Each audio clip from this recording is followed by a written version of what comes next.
Well, hello there. Hello. We're going to let this room load just a little bit here. Hopefully, hopefully, I'm not like buffering or anything like that. You guys can hear me. Welcome. We're going to talk about September here. We're going to talk about the September forecast for in the astrological world. There's a lot going on, and when I was looking into this, there was a lot I felt that we really, really, really needed to discuss. So we're going to go here and put the intro up, and then we're going to get started here. One moment.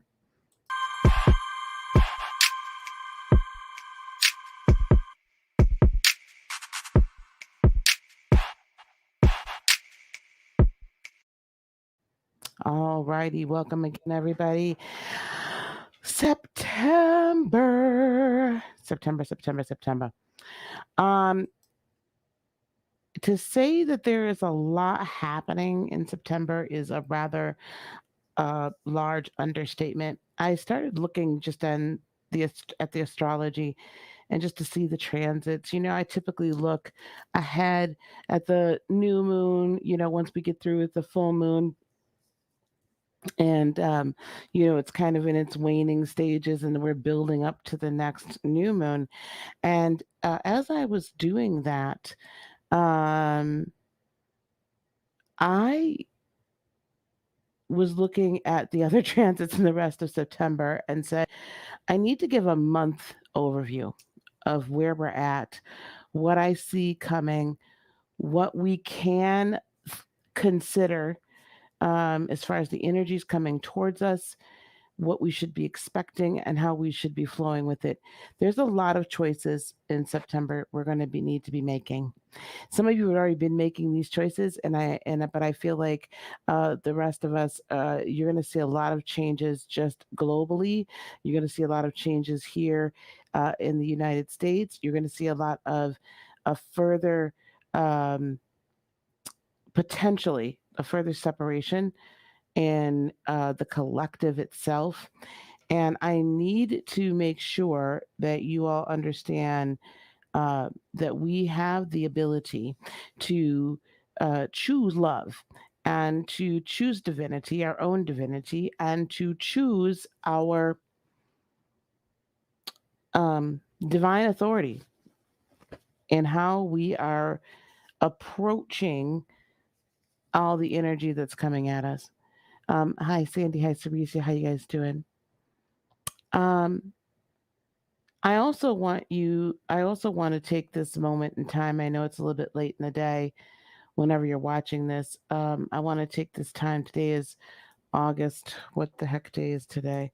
August the 26th, 2021. And I want to take this time to um, send my prayers and my thoughts and energy to the families of the fallen Marines over in Afghanistan.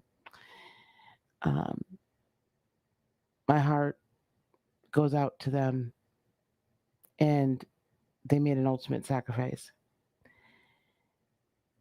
That's kind of why I wanted to get on here too today, is because things are not necessarily peachy keen, but I want us to be able to handle it. All right. I want us to be able to look at it in a in a divine way, and to approach it from our highest self. Now, let me go here. Hopefully, okay, no, actually, good. That's gonna work. I have a lot of notes, so let's get started. When we start putting some timestamps in here, we're gonna start the discussion. Now, the first thing I want to discuss is the Origid meteor shower. That is happening from August the 28th through September the 5th, with the peak meteors being on September 1st. It is happening in the constellation of Auriga. Auriga? Auriga? I was not familiar with it. But this is very interesting. That particular constellation, and I wonder if I can find, let me pull something up. Um, where oops, it is the Auriga constellation. I want to pull this up because this is not a constellation that we talk about a lot. All right, so I'm going to pull this constellation map up and hopefully we'll get it big. Yep, there we go. Good deal. Okay, hang on, guys. Hold on. We're going to show this to you. And bam. And share my screen.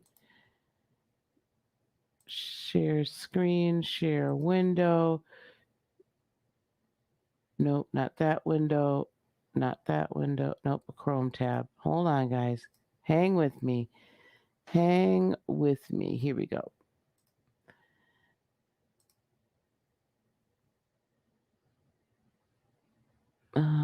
Nope, not that one. Hold on, gang.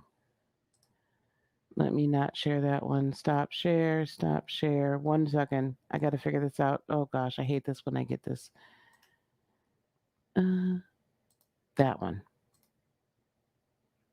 All right, there we go. Now you guys can see it good.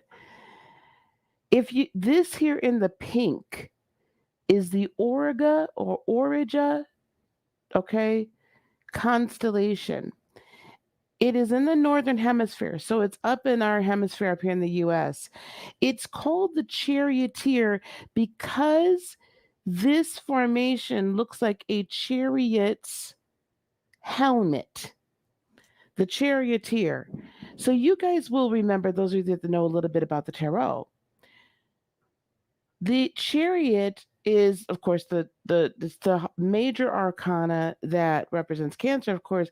But what the chariot also represents is rapid movement towards some decision. Right? There's a charioteer in the chariot, and he's trying to direct. Now he's looking forward, but his horses, one is usually white, one is usually black, and they're both looking like either way. And they're just kind of like, we kind of want to go our way, but no matter what driving forces are trying to drive this charioteer in that direction, he is focused forward. And usually his chariot, the top of his helmet, if he has a helmet on, is his third eye is illuminated. And if he doesn't have a helmet on, his third eye is illuminated, meaning to me that he has the sight, and Gemini is coming to say hello. He has the sight, right? The foresight, the third eyesight, to see his vision, and he or she is going towards that vision as with a determination that cannot be thrown to the side. All right? Like he sees it, he knows where he's going, and that's it. This is what we're doing. Okay. And if you know anything about it, and to me, when you think about this, here you get these two horses that are supposed to be well trained. One's going one way, one's going the other way, or trying to go, but he's determined to get those reins, to pull in the reins and go in this direction, no matter what's to his right, or what's to his left. This is the image of the chariot. Okay, it's also the seventh card, I believe, in the major arcana. This number 7 being the divine number, right, of kind of a completion in a way. That's a divine creation completion number, right? 7 days for creation, 3 being the Trinity, 4 being the number of um, of life path and life direction, 3 plus 4 equaling 7, meaning the divine life path and direction has now been set, and now we can move on to the number 8, right? So now we can move on to either communication or decisions or infinity, or it's set in stone, and now the rest of time begins. Now this particular oh my gosh, constellation, I want you also to notice this. It is dead between the constellation of Gemini and the constellation of Taurus. This Perseus star is in here, Capella, okay? Ori is close by, the constellation of Perseus, I should say, Capella. So this here, look at this. This is where this is. It's right in between Taurus and Gemini in the northern hemisphere. So it's right in between the constellation that oversees or represents the energy of personal wealth decisions, the I have, right, sign? What I have, my personal, daily wealth, work, routine, home, what do I possess? And then the constellation that rules thought, intellect, I think, thought, intellect, the decisions, making quick decisions, making quick assessments, being willing to change our mind and our intellect. Right in between there is this constellation of the Charioteer that says, from going from what you have and changing and reassessing it so that you can then pivot from the I have to I feel and pivot your intellectual thought and pivot your thought processes and pivot your assessment of the situation. Here's this charioteer saying, where are you going? Now there's meteor showers that are happening within this. Now I found this, and it starts on August 28th, so here in just a few days, and that meteor shower ends in September 5th, and then we have at peak the most meteors that if we're here in the northern hemisphere, we should be able to see on September 1st. Capella is the sixth brightest star that we can see from Earth's perspective, the sixth brightest star. It is also the site. So this Auriga constellation is the anti-center point, or the point in opposition of the galactic center. It's the galactic anti-center. Those of you that were with me during like Sagittarius season know that I talked about the fact that at one point the south node was hovering right over, was in conjunction with the galactic center of the Milky Way. This is in the galactic anti-center of the Milky Way galaxy. So this right now we're seeing with this meteor shower, to me, and we're going to look at the chart then for September 1st. It's going to be a little bit longer live, so hang with me, guys. So it's at the opposition of the galactic center, which is in the constellation of Sagittarius. That's where all this activity is going to be going on the anti-center, at the opposite polarity of Sagittarius. So this is really super close to Gemini. I want to talk about the mythology, because the mythology behind these constellations and these stars kind of give us an idea of the energy. Auriga is usually depicted as a charioteer holding the reins of a chariot with his right hand and carrying a goat and its two young in its left arm. Even though the image of the charioteer appears in something, none of the stories Auriga is usually associated with have a goat in them. I don't know why. In mythology, Auriga is most frequently identified with Ricothonius, king of Athens, and the son of the fire god Hephaestus. This king was raised by the goddess Athena, who taught him many skills he wouldn't have ordinarily learned. He was the first man to tame and harness 4 horses to a chariot, imitating the chariot of the sun god Zeus. Zeus was impressed and later placed Ricothonius among the stars. He is usually credited for the invention of the 4-horse chariot. If you go to the book of Revelation, it talks about the four horsemen riding. It talks about the four horsemen riding. In fact, let me look that up here while I have this on my tablet. Bear with me.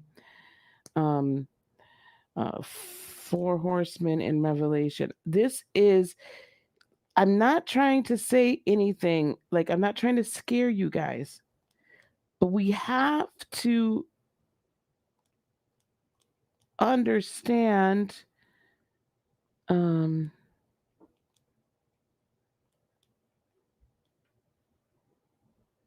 we have to understand what we're dealing with, and what the energy, how it's presenting us. Revelation 6, 1 through 8, the four horsemen. This is also seven seals. Then I saw the Lamb open one of the seven seals, and I heard of the four living creatures call out with a voice of thunder, "Come!" And I looked, there was a white horse. Its rider had a bow, and a crown was given to him, and he came out conquering and to conquer. When he opened the second seal, I heard the living creature call out, "Come!" And he came in another horse, bright red. Its rider permitted to take peace from the earth, so that people would slaughter one another, and he was given a great sword. When he opened the third seal, I heard the third living creature call out, "Come!" And I looked, and there was a black horse. Its rider held a pair of scales in his hand, and I heard what seemed to be a voice in the midst of the four living creatures say, "A quart for wheat for a day's pay, and the 3 quarts of barley for a day's pay, but do not damage the olive oil and the wine." Now we're going to talk about all of that in a minute. But when he opened up the fourth seal, I heard the fourth living creature call out, "Come!" And I looked, there was a pale green horse. Its rider's name was Death, and Hades followed with him, and they were given the authority over the fourth of the earth to kill with sword, famine, pestilence, and by the wild animals of the earth. The reason why I'm wanting to discuss all of this is because we are looking in September at a time where we've got a harvest moon, we've got the fall equinox, autumnal equinox, excuse me. We have a lot of Mars activity, a lot of Mars Mercury activity, a lot of oppositions. We got a lot of retrogrades. There is a swelling of energy that needs to be counteracted with higher vibrational love. I have been having numerous dreams since the full moon. I can't stop lucid dreaming. Some of them are positive, some of them are troubling, and we will have to do a channeling on that another time. What I can tell you is this: if you are living an ascended, spirit led life and living in your divine authority and being guided by your higher self, you will be guided past and through a lot of this stuff.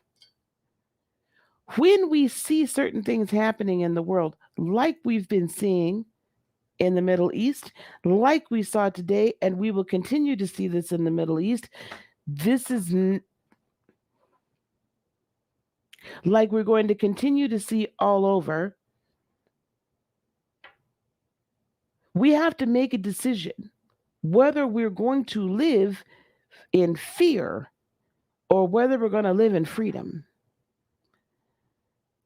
I'm going to equate freedom with love at this point. This charioteer is bringing in and ushering in the time to make the decision.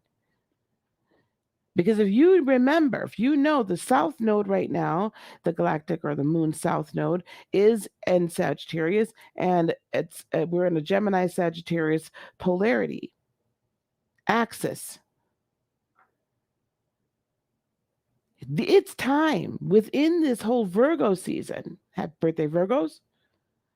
Within Virgo season, Virgo is all about adjustments, it's all about changing, it's all about assessing our plans, it's all about making new plans, it's all about living that life, right?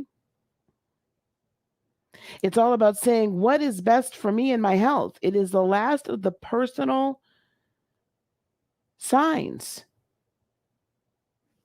1 through 6. Personal signs. What is in the best health, what is in the best decision, what is in the best interest of my own personal health. And that health has to be in not just physical health, like, Virgo would represent, but it also represents what's in the best interest of my overall health and well being. There are some decisions it's time for you to make. I'm having some late night coffee.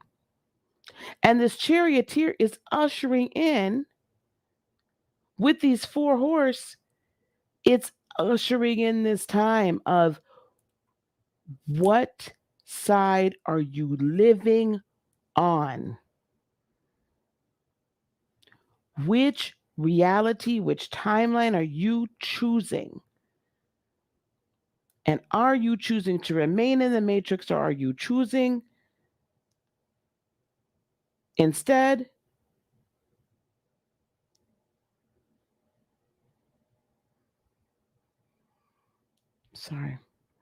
are you choosing instead to break free and change your reality, to break free and live in your divinity? Now, I want to get into something else here real quick. Let me stop the screen.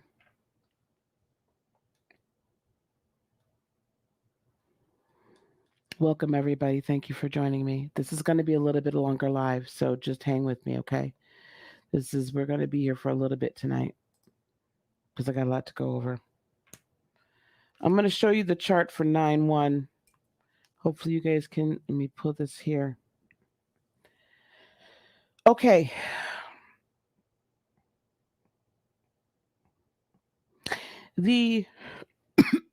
Excuse me. The constellation of our Aruga, I will get there. The constellation of Aruga is right about here. Wait, come on. Yeah, okay. Use the time warp filter and see if your dog or cat can sit as still as... Sorry. Oh my God, today. Sorry, guys. This is like a brand new situation I've got going on here.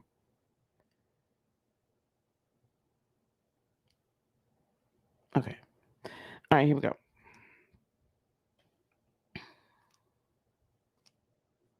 All right, hopefully this works now. It should be right about here. Can you please? Tool cannot be used for text layer. I don't want a text layer. Oh my God, today. I don't want the ruler. And let me see if I can write. Let me see if this goddamn thing, I don't want this on a text layer. So hopefully this lets me select layer here. Okay. So let's see if I can use it. Yeah. So this should be about here. So it's right close on 9/1. This is at the height of it. It's very close to the north node. But what I want you to see here is where the rest of the planets are situated. On 9/1, Neptune is going to be in opposition to Mars. Neptune in Pisces, Mars in Virgo. Neptune in retrograde, Mars direct. When you have an opposition, it's going to illuminate some potential uncomfortableness. Okay, we're good. Okay, we're good. Okay, literally, you're going to make me click OK through this. This is the first time I'm using this particular app. So it's literally trying to make me figure out how to use it, even though I can already figure it out. So, bear with me a second. All right. Here's the opposition. When you have an opposition, a few things can happen. It's either going to illuminate a whole lot of stuff, or other people aren't going to see it. It's going to be like, magician has its hand over here, now you see me, now you don't situation. What we're finding, and from the moon's perspective, that's what this chart is. It's a moon chart. From the moon's perspective, from the emotional perspective of the globe, let's say, of the planet of humanity, we're in Neptune's in the 7th house over here. So it's in this house of justice, of balance. Okay. Things are out of whack.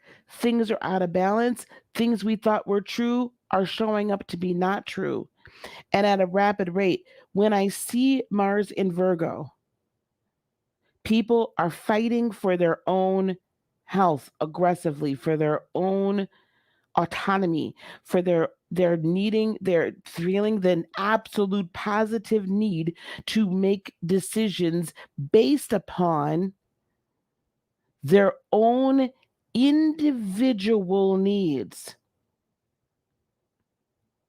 Is that a bad thing? I'm not going to say it's a bad thing or not, but what I am going to say is that is also Mars is trining Uranus in retrograde in Taurus, midway in Taurus, in the 9th house. Personal philosophy. What people have held true to be their personal philosophy in relationship to the greater good, this is, beloveds, what is going to be in weighing in the balance over here with what we've been told. It's weighing in the balance. What we've been told, what we've thought was true, what we've believed to be true, what we're told is true. Justice needs to be done. Where injustice has ruled and reigned, justice needs to happen. You're going to see it, and and the problem is that there's this split that's happening, and I've been hearing it from a number of other people, and I've felt it for a while. I mean, shout out to the Leo King. He was talking about this the other day, and to some other folks that have been discussing this. There's a split happening in the collective. And we're not all operating in love. We're not making strides together. But I feel personally that's because we've not fully taken on our own personal autonomy. And we've not resolved within ourselves that we have our own divine nature and our own divine being, that we are capable of making and standing in our own decisions and walking our own path, and walking that path in love. So now there becomes this aggressive, I've got to break free. This also makes the divine feminine really rear up and say, what are you doing? And I'm seeing this with mothers all across the globe. I'm seeing this with women all across the globe. I'm seeing women come in droves. I want to live my divine feminine, my divine goddess life. I need to help heal. I need to walk in love. And I need to emanate it from every core of my being. And I need to help humanity. We're taking our place, and we're taking it in a rather aggressive manner. I'm not saying it's bad, I'm just saying it's what it is. This is also a time where you probably are going to be questioning, what are you doing with your life? And what meaning does it really have for you? Mars is also going to be trining Pluto in retrograde in Capricorn.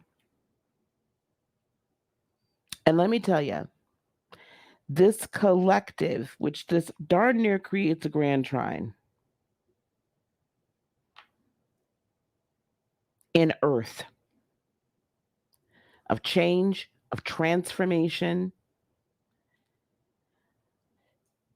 I very strongly feel that we're going to see a big boom of unrest globally on 9/1 or right around there by what I'm looking at. Um, this personal autonomy, this then attempt to negate personal autonomy, to suppress personal autonomy, is going to continue to rear its head.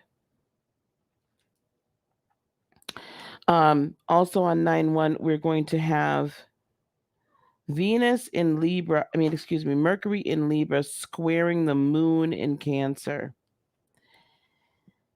That to me is now saying here the conversation, and that's in the first house, the conversation, the communication, the what you see, hear, communicate, believe, think, the balance, and that moon is in the 10th house.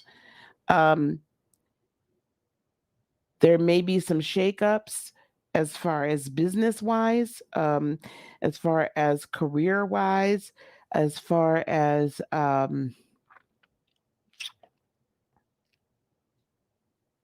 there could potentially be, I'm also hearing be on the lookout potentially for various lawsuits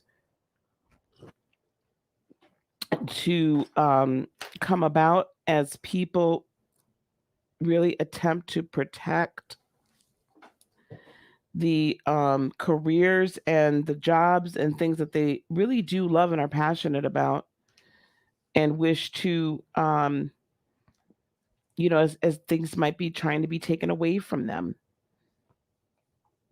Okay. So there I can see some major probably lawsuits right there filed or decided upon if they've already been filed.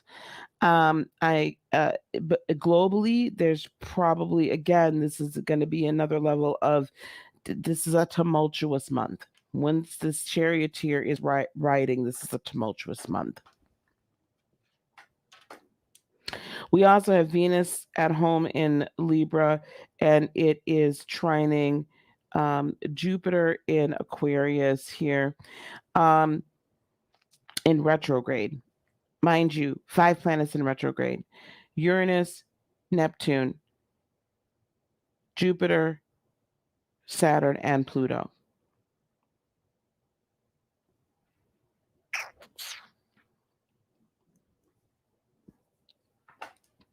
If this isn't a wake-up call, if this isn't a shake-up call, I don't know what is. I don't know what is. If you're not feeling a little bit uncomfortable, more than a little bit uncomfortable, you will be. And let me tell you something. Uncomfortability in September should not be a bad thing for you. Don't make it into a bad thing. Some things do need to get shook up. Some things really do. Venus in trining Jupiter in retrograde. I can see where this is again. This is a tug of war battle between individual and collective. The things that Jupiter has given to the collective to allow us the ability to be able to thrive. Jupiter is kind of backtracking a little bit as it came out of Pisces, and it is really retrograding pretty deep into Aquarius. Did you really accept those gifts? Did you accept those abilities? Did you accept hey, here you go. This is how you can really be a major player in this situation. Did you accept it? We're going to give you another chance to review what is it do you really love? And is what you truly are placing your love in your faith in that is going to bear fruit, is it really bearing fruit or not? Going to challenge you. Going to challenge you.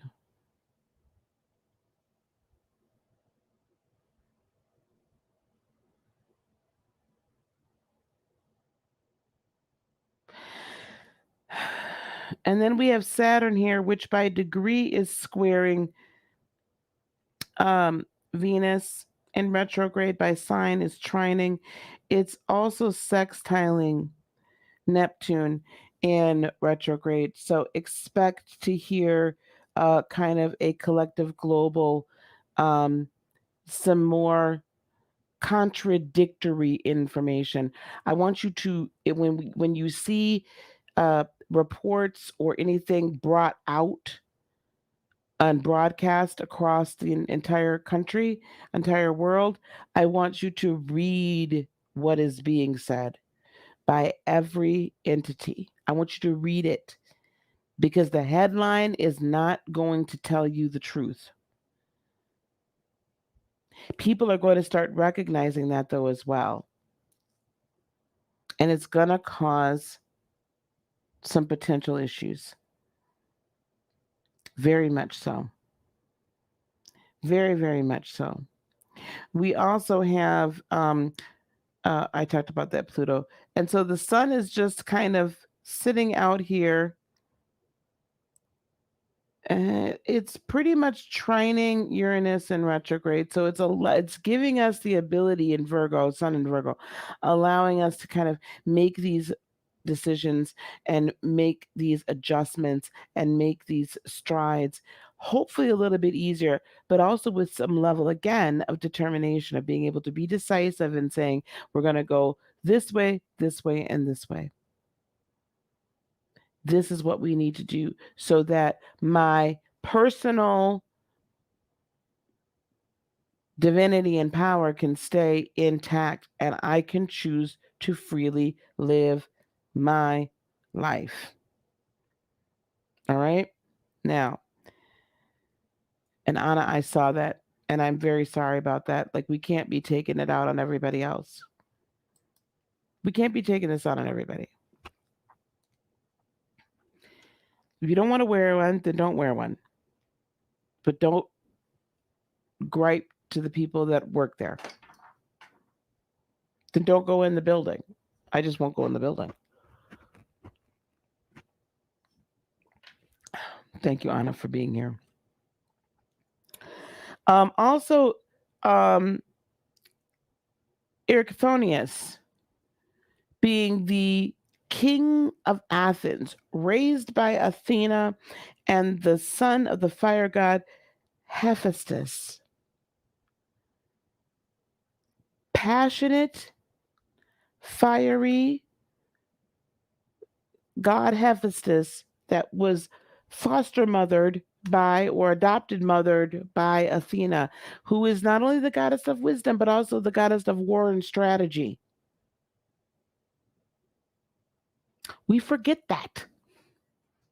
She's not only the goddess of wisdom, but she's the goddess of war and strategy. She didn't play. So you're going to be given some strategies here to move forward quickly, to maneuver quickly. You're going to be given the strategies here. Feel that energy coming in and be willing to change, be willing to adjust and adapt. But do not, under any circumstances, get on somebody else's case and look down on somebody else because they're making a different decision than you are. We have to allow for love to rule. Otherwise, all of this fire and all of this like really nutso Mars energy that's going to be traveling on through September, honey, it's it's it's already going to be a thing. It's already going to be a thing. Now, I want us to remember that one of the four horsemen was called Death, the pale green horse. We know in the tarot that the Death card signifies rebirth, the end of something, the beginning of the next. The end of one thing, the beginning of the next. So as things are ending, and I'm not saying they're ending in September, but what I'm saying is we're seeing the energetic the energetic transition and transformation into new earth, into 5D, into where the decision needs to be made by humanity. Which way are we going? What are we doing? Okay? Hello? As that's happening, it's going to be very imperative that we understand that we have to walk in a higher frequency of love, but that does not mean you're a doormat. But that also does not mean you're a judge and jury. Now, there's another popular myth about this, and then we're going to get off of this Charioteer, but this was interesting. Another popular myth, the Charioteer is Myrtilus, son of Hermes, who served King um, Oneamus of Pisa. Oneamus had a beautiful daughter, Hippodamia, and was determined not to give her hand away to any of her suitors. He would challenge each of them to a chariot race. If he caught up with them before they arrived to Corinth, they would meet their end at his hand. So basically, he'd kill anybody. You can't marry my daughter. I ain't giving her up. But if you can beat me in a chariot race, you can have her. Now, with Myrtilus driving the king's chariot, so he was the charioteer. None of Hippodamia's suitors survived the race until Pelops, son of Tantalus, came to ask the king for his daughter's hand. Hippodamia fell in love with Pelops at first sight and asked Myrtilus to let him win. Now, the daughter did this. The daughter said, listen, I love this man. Let this man win, please. The charioteer, who was himself in love with the king's daughter, obeyed and tampered with the chariot's wheels. Now, Myrtilus didn't get on his chariot himself. He fell in love with this woman. This woman had fell in love with this man and wanted this man and said, listen, my daddy gonna kill him. If you're driving this thing, my daddy gonna kill him. So could you please let the man win the race so that I can marry this man? During the race, the wheels fell off, and the king was thrown off the chariot and did not survive. Once Pelops won the race, he cast his rival Myrtilus into the sea. Betrayed, Myrtilus cursed that house before he crowned. It was Myrtilus's father, Hermes, the messenger. Hermes Trismegistus, remember Hermes, who placed his son's image among the stars. Why is this important? Don't allow this fast-moving energy to direct you into making a bad decision based on a third dimensional love of something you cannot have.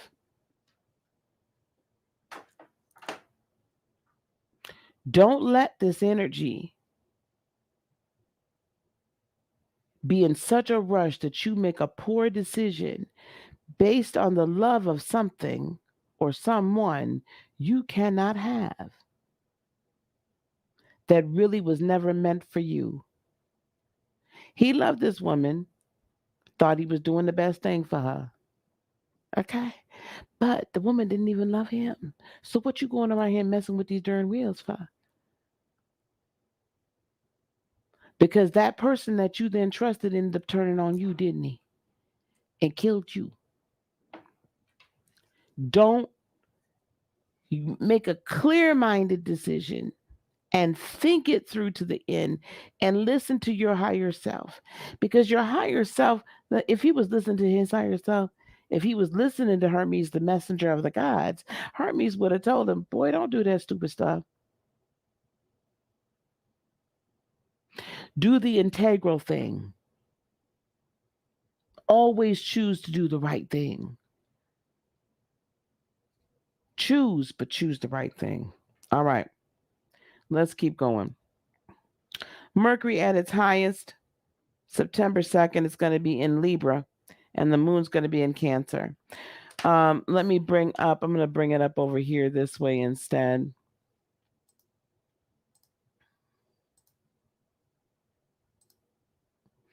All right, AstroSeek. Because I need to kind of go through these a little bit better, guys, a little bit quicker. I apologize. Let's get the moon phase calendar here. And then we're going to choose September here. And then we're going to go to September 2nd. And I'm going to bring the chart up.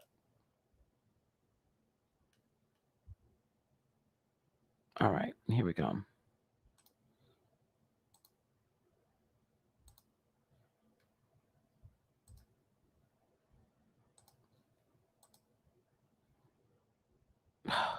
Jeez, nice.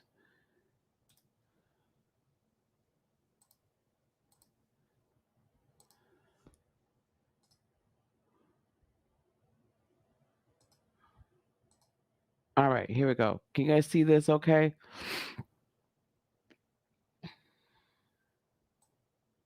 Okay. What we've got going here, and I'm just going to use my cursor, okay, so we can kind of keep moving. We've got the moon. Oh, wait, what day is this? This is September 2nd. Mercury here is at its highest, where we're going to be able to see it in the sky. You will literally be able to see Mercury in the night sky. It'll be that close. We'll have Mercury, which is the representative of the messenger from the sun, because it gets around the sun the fastest. We're going to have the messenger of the sun closest to Earth. Listen to what he has to say. Venus is still going to be squaring the moon. What we love, what we really want to do, and what's going to keep us in balance, it might feel like it's rubbing against that Cancerian home body, what's good for the family, but it's forcing us to make the decision, what's really good for me and mine.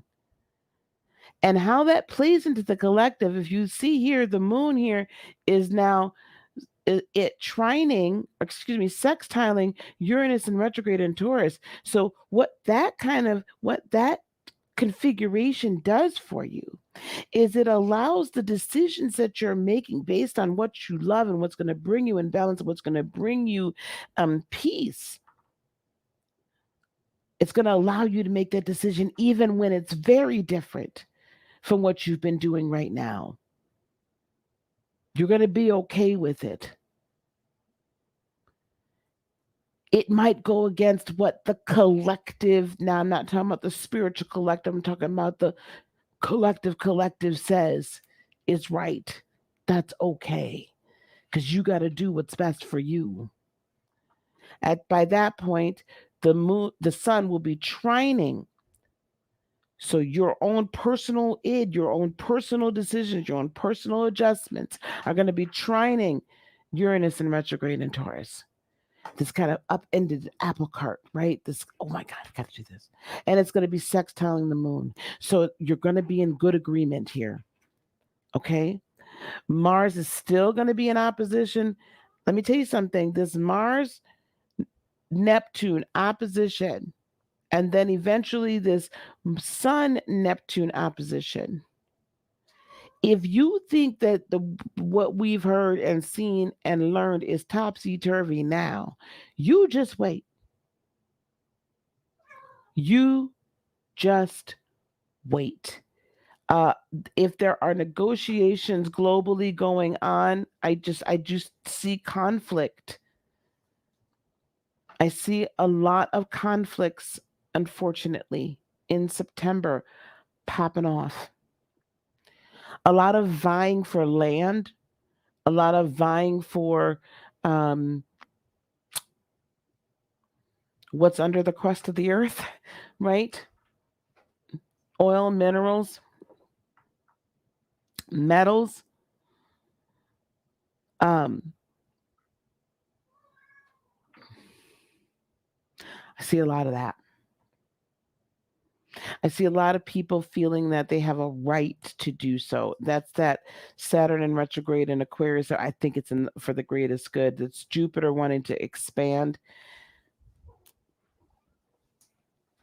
Jupiter wanting to expand, right? Jupiter is also an expansion of territory, feeling that it has some level of rulership, thinking it's for its own collective good or how it views the collective good. Pluto in retrograde in Capricorn again. And all that kind of happening in that Pluto in retrograde down there in the fifth house with Saturn in retrograde in the fifth house from the moon's perspective tells me as well that, a kind of global suppression of creativity and transformation. So people are going to be fighting to be creative and fighting to be the owners of their own destiny and fighting to be able to transform. So all my healers, it's super important for us to be here to help guide them through that. It's also going to be extremely important during September that you remain in self-care, that you remain vigilant in your meditation time, that you remain vigilant in listening to your higher self and get really in tune with it. Get very in tune with it. This is more important now more than ever to be in tune. More important now than ever. If you're like, I can't meditate or I don't listen, I was just reviewing my guided meditation playlist. I think I'm going to revisit and revamp some of those and update them because we need to be lit, right.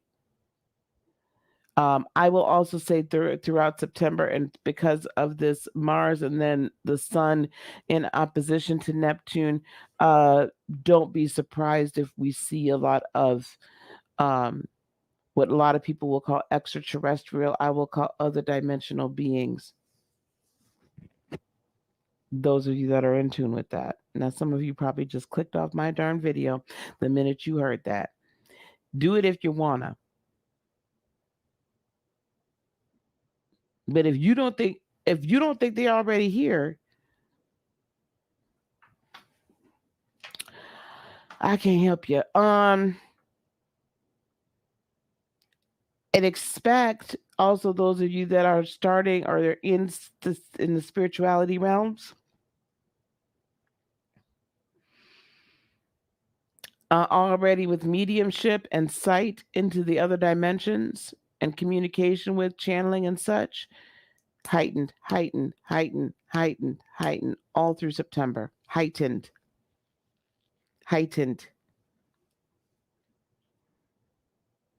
Okay.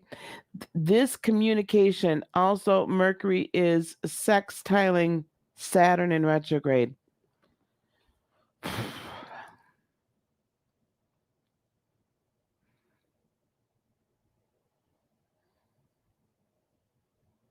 There's a need for clarity of communication.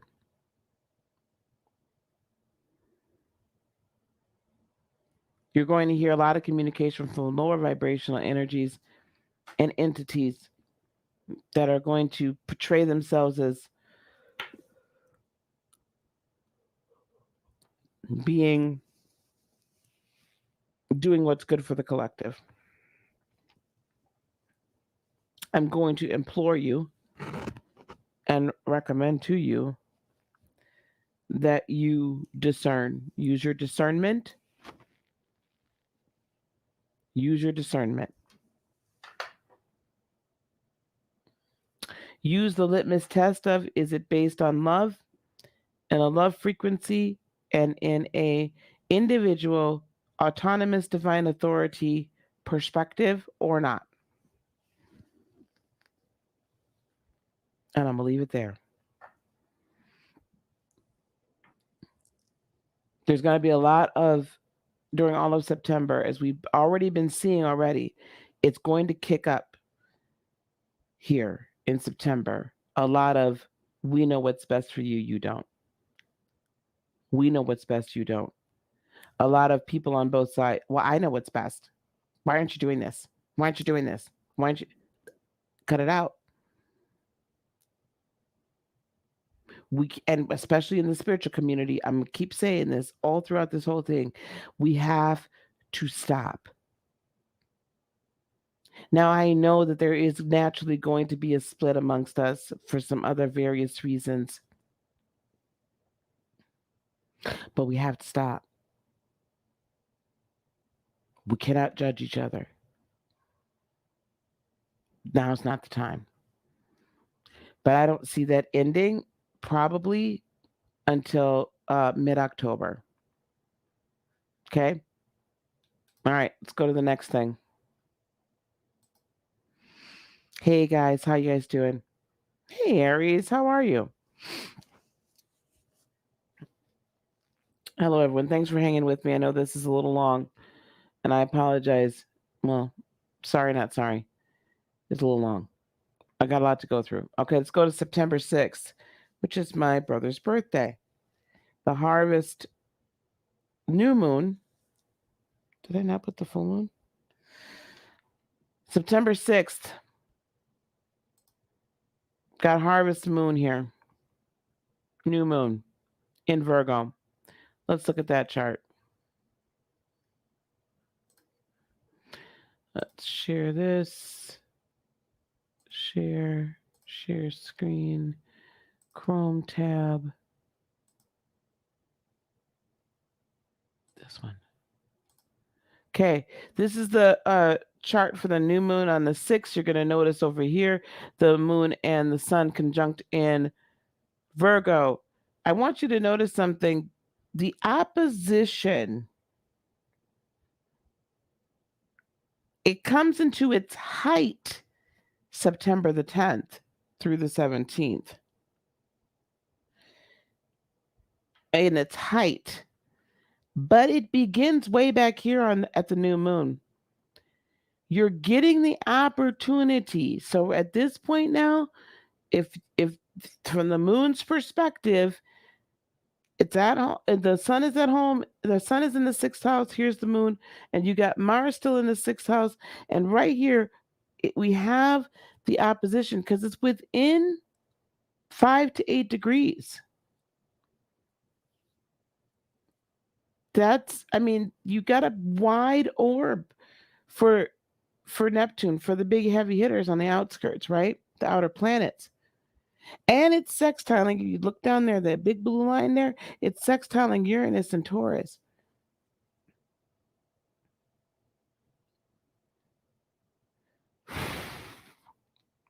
While the sun is in opposition to Neptune for well over a week. Most of September, actually, a good chunk of it, half of it. You have to be very careful what you let in. You have to be very careful how you let your imagination run.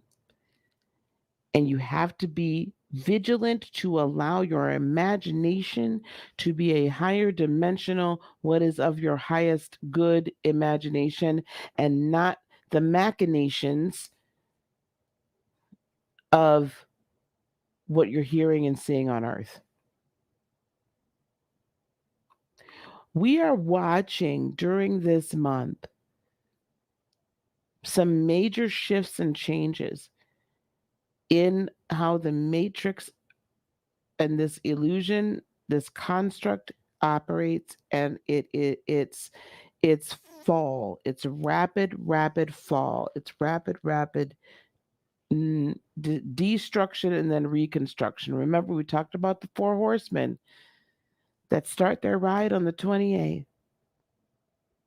Now, I'm loosely associating that because that Auriga, whatever, Auriga, he's the first person to have a 4-person chariot, 4-horse chariot. So not directly the same 4 horsemen, but it's awful interesting that it's 4.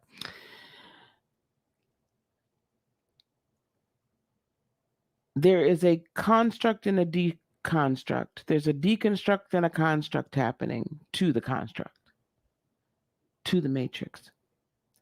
You are going to have to decide which side of the coin you're living on. Neptune in retrograde in Pisces can mean that we have a vast illumination to what we really our higher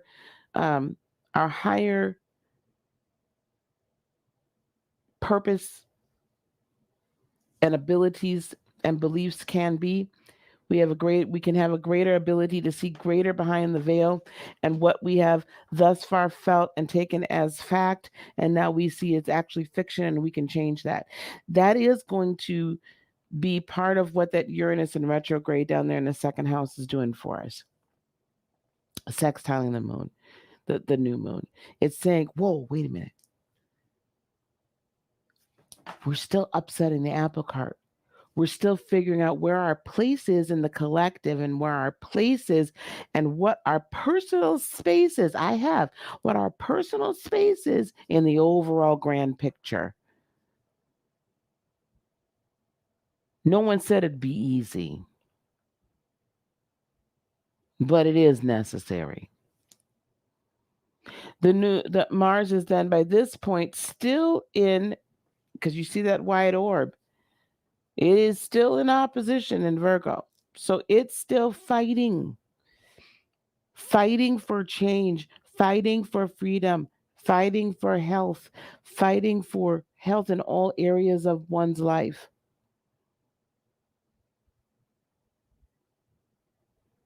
But by this point, Mars is now trining Pluto in retrograde. Again, as September keeps going, healers, we are going to see an influx of people that need us.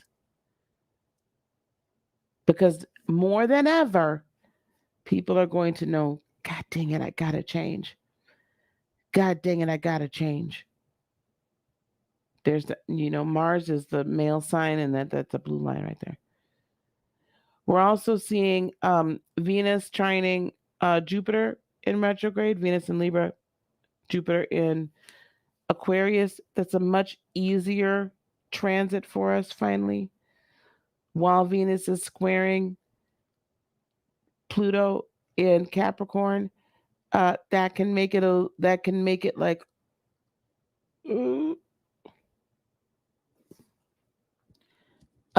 I would expect that if you're in a toxic relationship situation, you're gonna finally see the toxicity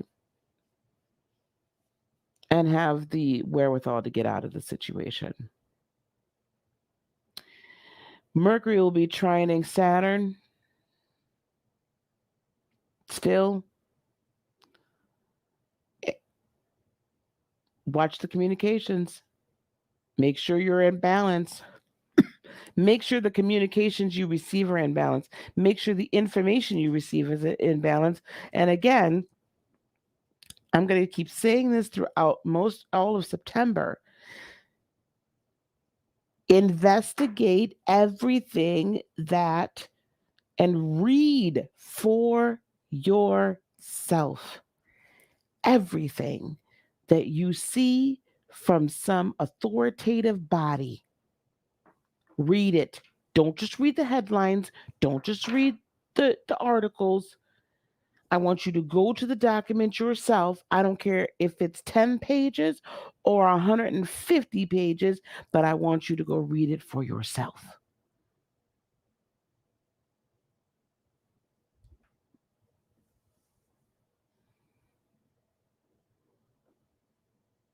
Read it.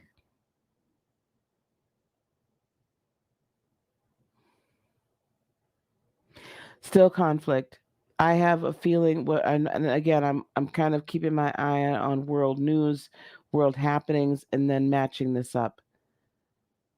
Um, the Leo King has started to talk about, and because of him, I do some investigation historically. These are a lot of the same transits that were happening during World War One, the beginning. Am I saying we're going into another world war? No. Or it won't look the same. I would also look for some. I'm just also hearing this as I'm just kind of listening. I would also begin in this time period right here, the first part of September. Look for some major computer viruses, perhaps some hacking happening. So be sure that if you have a lot of different things, um, different apps and different all this stuff, be sure that you're changing your passwords, making them more secure. Yeah, I see this, a potential another cyber attack somewhere at the beginning of September. And if it's not here, it's going to be, and it's also weaponized from what I can see here. I would say weaponized. Cyber attacks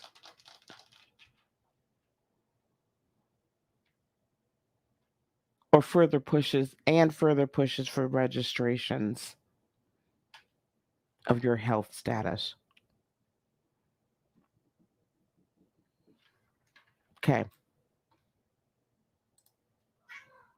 let's move on. How you guys doing? I'm gonna take just a second. Hey, Temperance, how are you, love?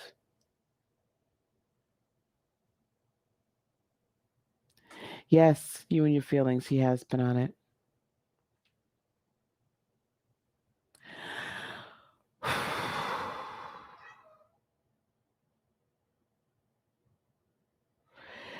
Yeah,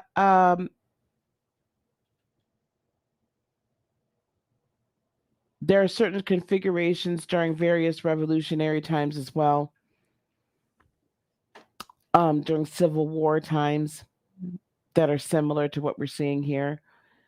Um, but also though, what I'm really channeling is really being very on top of your again, because we're so cyber sensitive, because we're so dependent on cyber technology, right? Uh, be very sensitive to that. I do, but I'm really hearing a pretty major virus going on as well, and looking at the regulatory situations. Okay, looking at that regulatory situation. All right. Shall I continue? September also the Persid meteor shower. We get that a lot. Um, that's through the 5th through the 25th. We get that a lot. So that particular meteor shower didn't necessarily raise my spidey senses.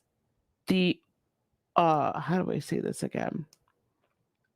Origid, though meteor shower did because also where it's placed in the heavens, in the stars. Um, again, don't be surprised. I mean, we're seeing, if you're paying attention, there are a ton of UFO sightings that have been happening all over the world, a lot here in the US as well. Chicago, LA, Seattle, Miami, uh, I think Dallas, Houston. Um, you're going to see more. There's a lot of, we are part of a galaxy. My good friend, Shamanist Destiny Raven, talked about this. We are part of a galaxy. There's more life out here. I want to also tell you that Venus, of course, the moon does conjunct certain planets every month.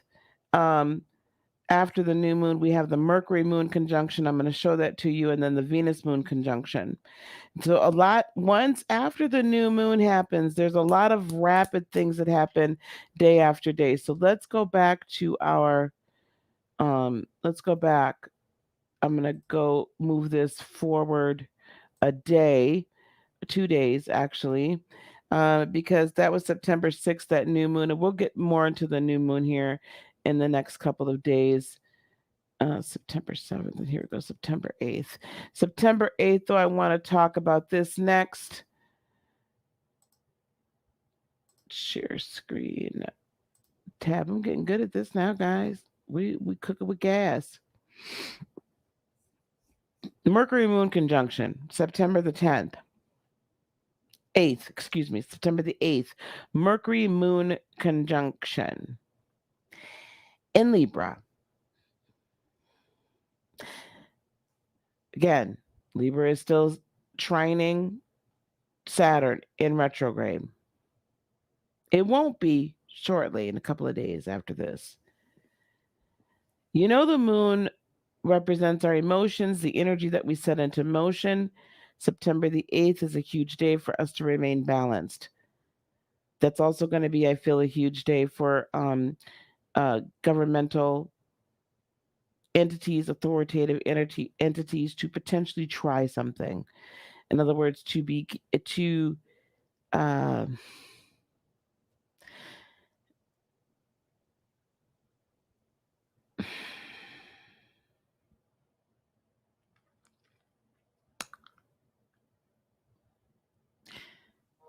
lawsuits, uh, people fighting for freedom,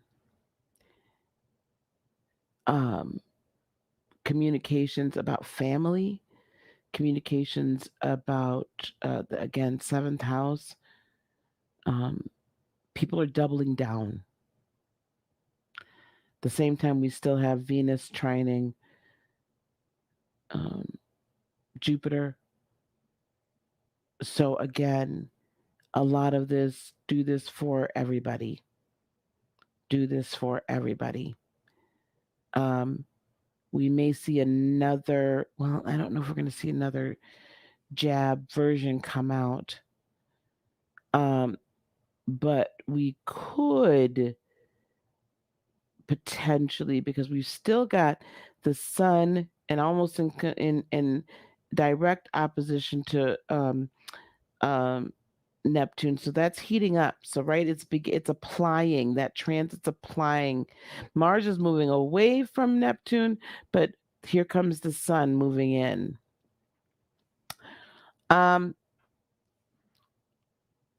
Listen, I would say that,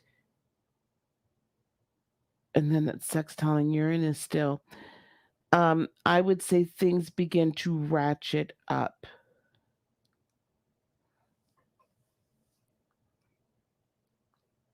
Where before, we used to hear from smaller leaders of the earth, of the smaller countries, leaders of smaller countries, kind of yippity yip. This is going to be more big superpower yippity yip. Barkity bark. Locally in the US, again, more of the same. If that cyber attack hasn't happened already, it will. But I believe it would have happened by that point. With Jupiter in retrograde and trining Venus, um, travel, actually long distance travel may actually get a little easier if you can see your loved ones, if they're a distance from you. That would probably be a good time to do so.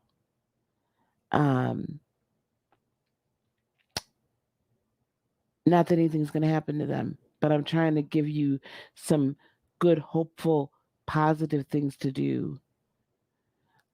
Also, I would expect to hear people start to begin by this stage in September, to start to begin to hear people that you never thought would believe in anything you've talked about start to believe in it and ask you questions.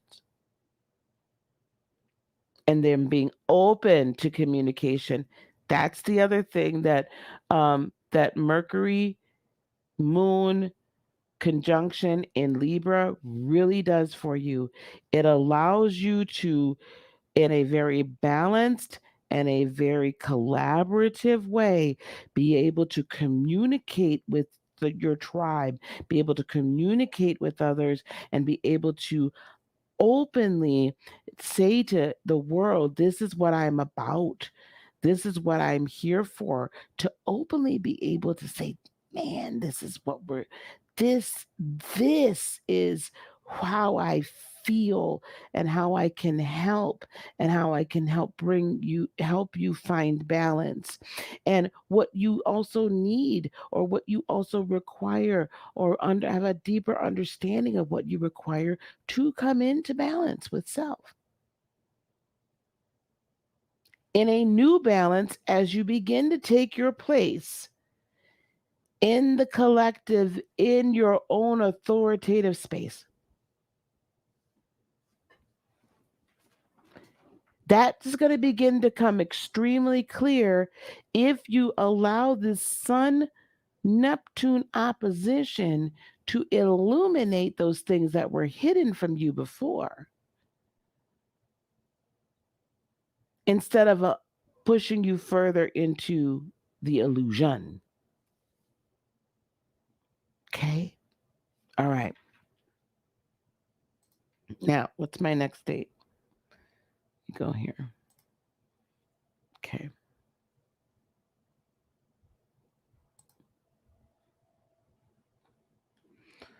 Okay, what's my next date?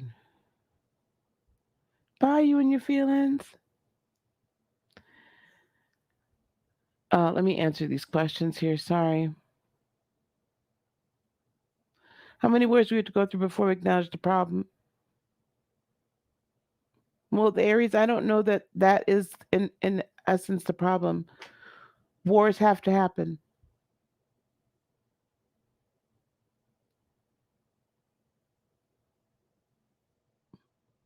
The greater the light, the greater the darkness. Until the tipping point happens and we fully ascend. And I would say it's not just women, minorities, or LGBT that are oppressed by some of the religions. All of us have been.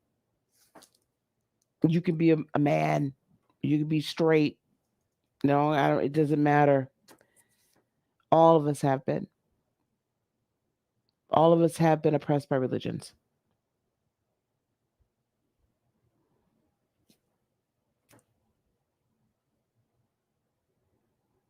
Because we've not been allowed to have our own autonomy.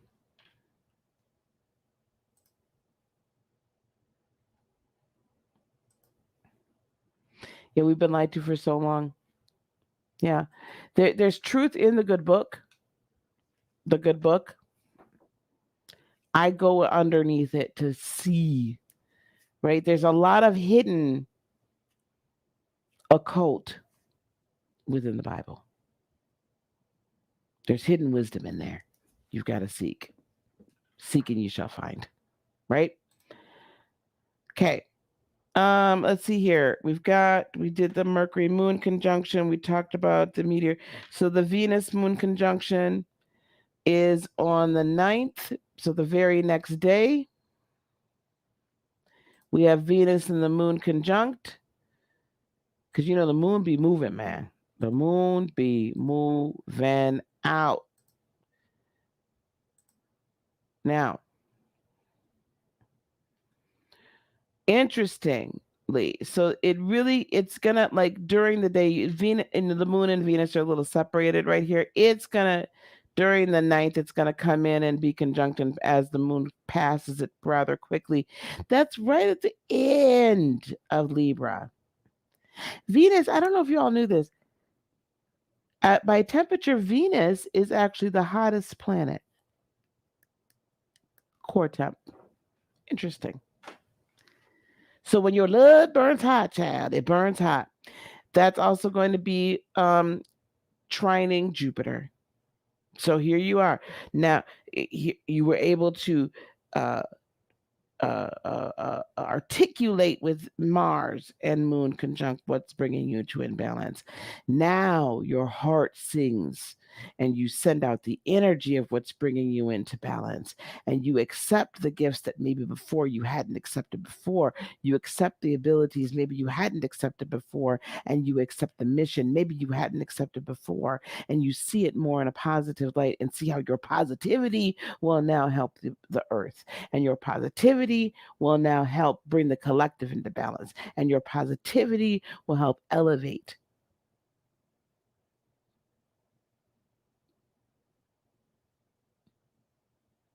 And here we are, the sun is beginning to move further and further in opposition. Mars is still moving away to Neptune. Mars is moving away. We talked about everything else. Nothing else really changes. The sun at this point, though, moves into trining Uranus, though, in retrograde. That's helpful. That's helpful.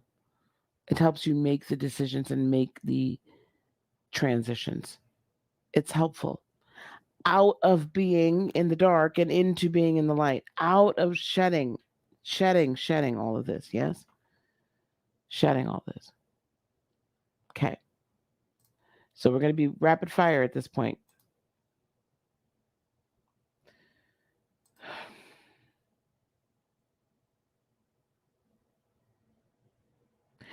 Certain esoteric truths are hidden by the works of science fiction. Words told to me upon my awakening, the divine knew what man would do with religion. Well, he also put truth within the Bible. He also put truth within the Bible.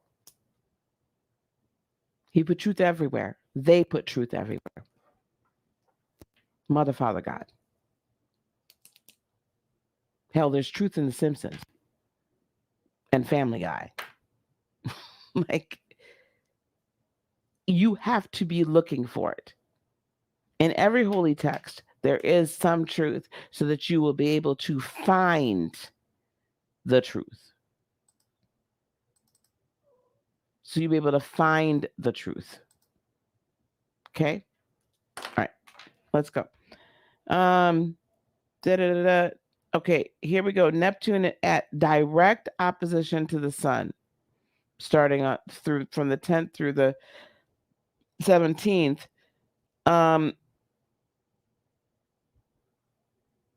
By the way, I want you all to know also, Neptune, we'll look at this one on the 10th as we move into direct opposition. Day before 9/11.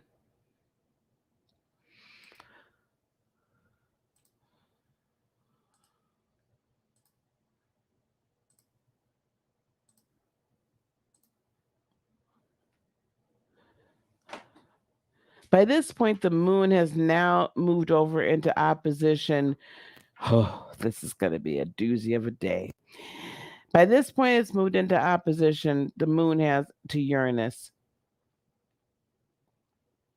in the 7th house from the moon's perspective.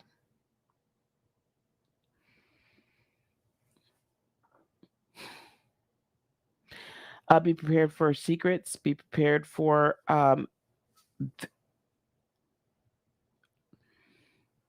scandals.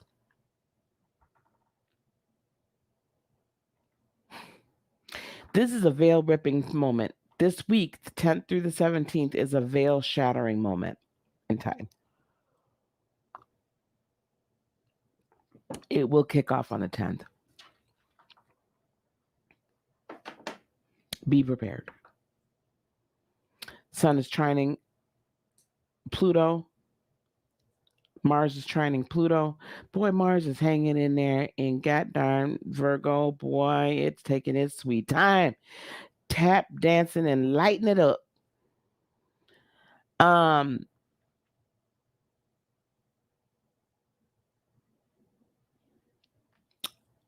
Scandals. Scandals, scandals, scandals. Distractions, distractions, distractions. Thank you. Also, be prepared to see some distractions. Be prepared to hear about distractions. Moon is going to be squaring Saturn at that point too, as well. Mm-hmm. Mm-hmm.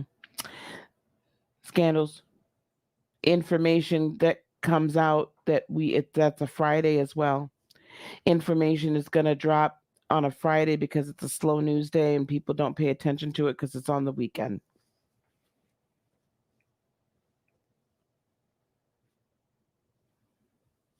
Be prepared. Don't be shocked. Do not be surprised when your favorite or your least favorite is behind some BS and it comes and boy, it's gonna launch out. Delusions as well. Delusions of grandeur, delusions of again desire to take. I mean, the rhetoric we are going to hear and potentially the actual actions that we're going to see during September by world leaders.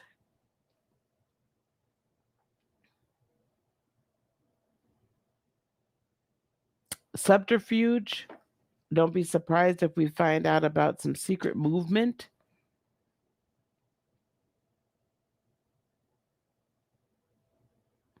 But I can keep telling you, and I'm going to keep saying because Mercury's still in Libra.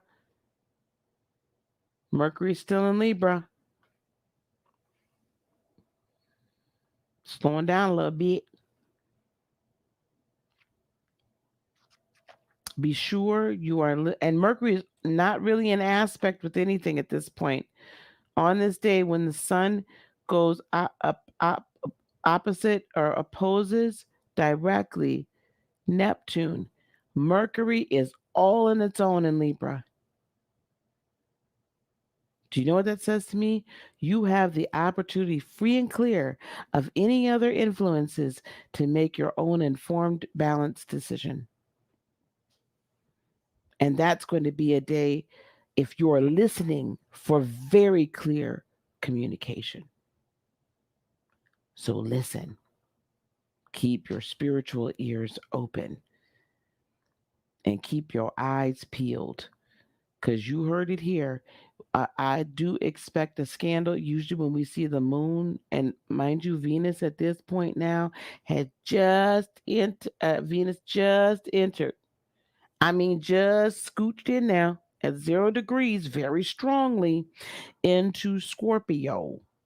That also, well, it's aspecting. No, it's not. Venus is on its own too. It's kind of aspecting Jupiter a little bit. Hmm. I would not be surprised if these scandals involved adult matters, sexual matters. These are some ugly secrets that's coming out. But a lot of it is going to be because of to create a distraction and disrupt the day to day. So disrupt whatever else has been going on and distract you from looking at the reality. So watch for what communications come out, but they really fall on deaf ears and get hidden behind the distraction of the scandal.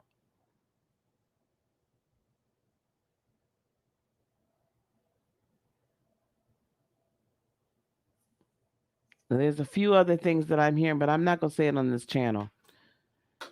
I think we're gonna have to have a us time to talk.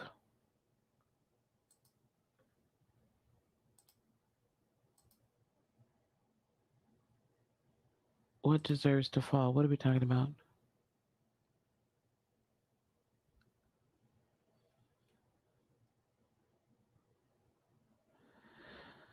Okay, guys.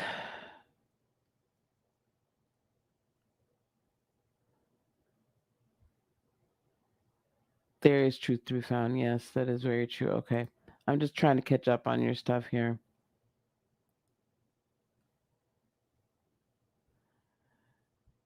Yeah, I feel it's going to be, you know what Scorpio is, man. We're going to find about some people's predilections that we ain't going. I mean, most of us already know, but I also feel like there is when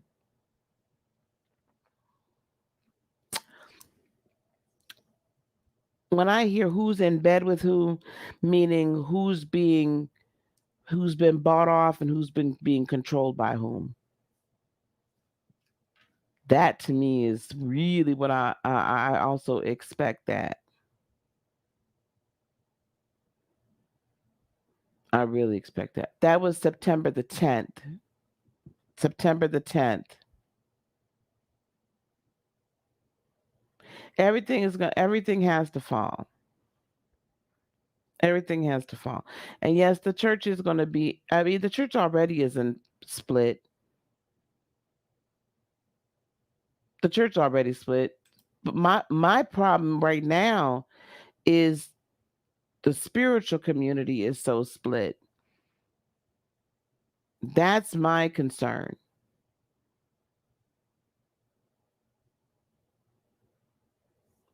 Also, don't be surprised. I mean, we're all trying to prepare you for some things because depending upon how much of your own autonomy you wish to exercise, there's going to be splits. You know, family member against family member, right? And this was already foretold. You know, son against father, right? Daughter against mother, all that kind of stuff. It was already foretold. So let's not act like we didn't know this was coming. I don't care what you felt about it. I don't care what you feel about, the Bible or nothing else. All of this monkey mess was already foretold in numerous spaces.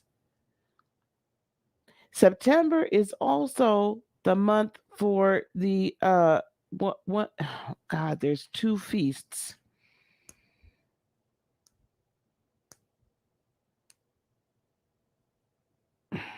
Hang on, guys. Hold on.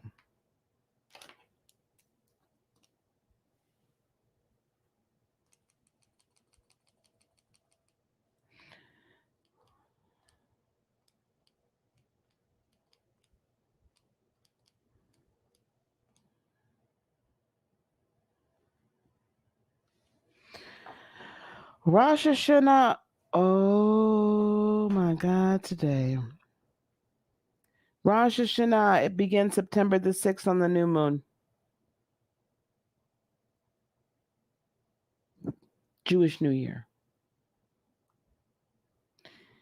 Yom Kippur, it begins on September the 15th through the 17th. Oh my gosh. Okay.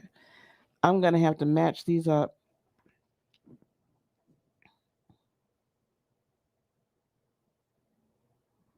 I'm going to have to match these up.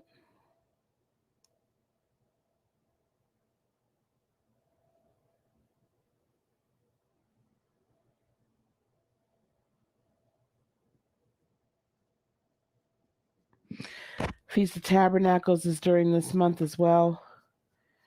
I got to match them up. All right, guys. Sorry that was a rabbit hole. I'll have to go down. Jewish New Year starting on the same day as the new moon.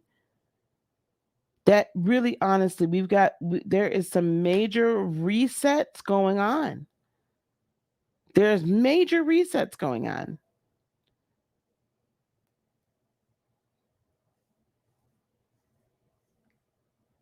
Remember what I said.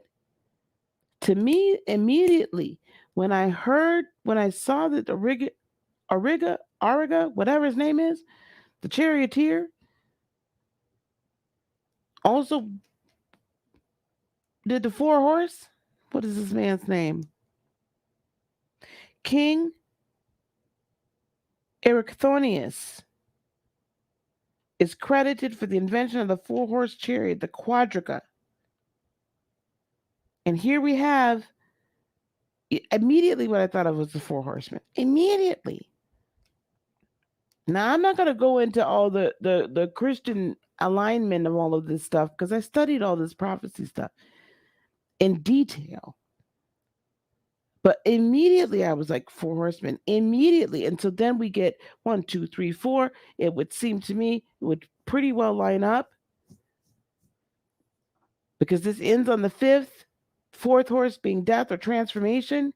And then we start on the 6th with the new moon and with the Jewish New Year. A lot of this is lining up for me.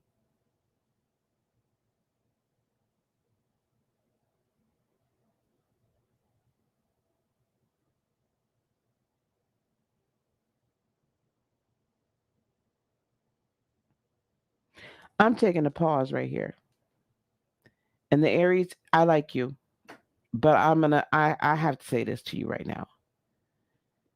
That I'm not gonna allow. Regardless of what anybody's political beliefs are. Okay? The evangelical crowd and all of that stuff, whatever.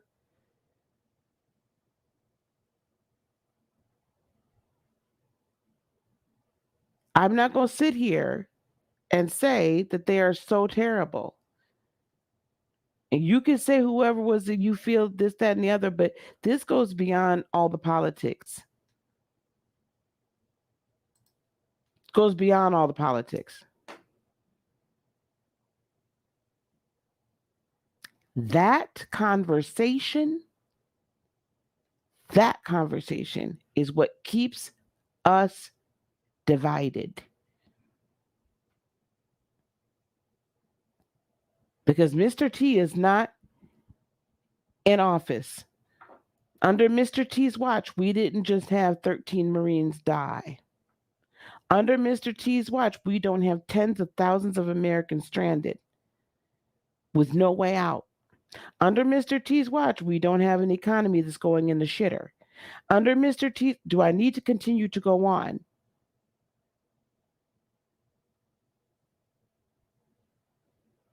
We have to take the situation as it is now and stop.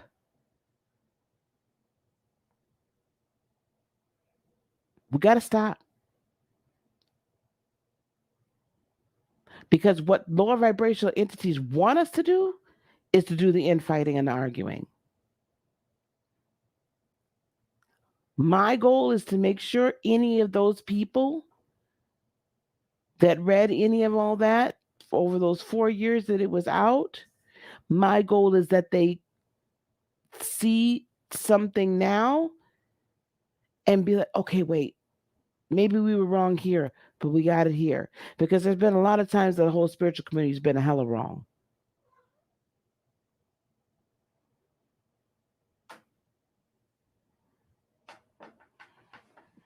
Politics has divided us. We have allowed race to divide us, or people to divide us by race, by ethnicity, by country borders. I have no issue with you being, I'm a proud American. I love my country. But I shouldn't let that divide me for something else.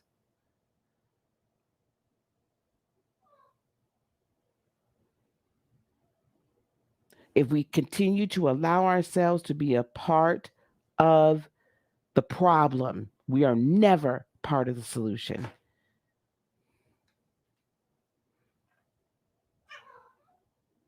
All right, moving on. Talked about the Venus moon. Okay, Saturn moon conjunction. Now let's see. Neptune doesn't go direct, guys, until December 1st. So we got a long time for Neptune to still be in retrograde. It's going to be a hot minute. Neptune and Uranus are going to be in retrograde for quite a while. Yeah, Gemini, baby, I'm fine. You heard me, didn't you? Come here, babe. Come on. You heard me.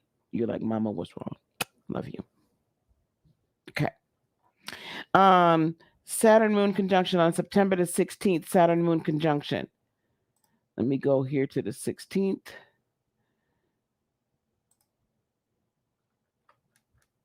September the 16th. We're almost done, guys. We're almost done. Thanks for hanging with me and listening to my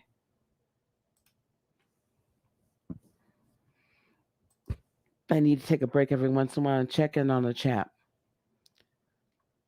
You guys are great sports. Thank you so much. Okay, here we go.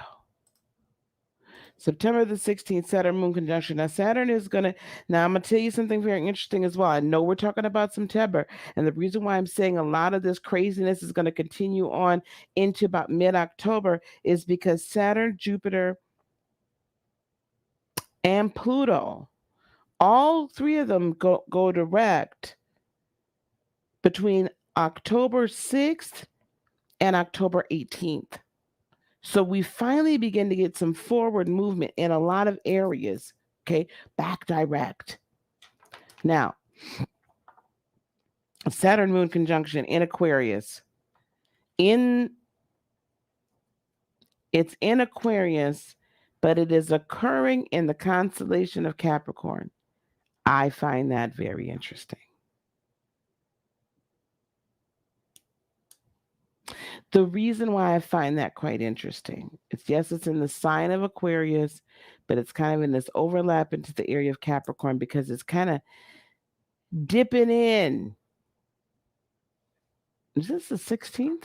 That doesn't look too conjunct to me. Where is that moon at? That don't look conjunct to me. What does that look like to y'all? Hang on, guys. Hold on.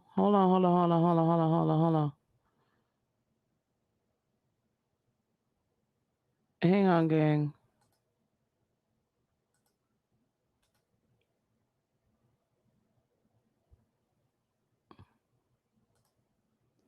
Oh, I see what happened here.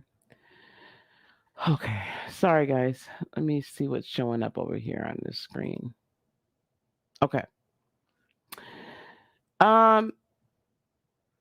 During the 16th, as it moves over here, it's going to become conjunct during the day. But this is a time period during the day where it's not conjunct. So we start out, it begins to apply in Capricorn, which is still, right, restriction. And then it comes into Aquarius.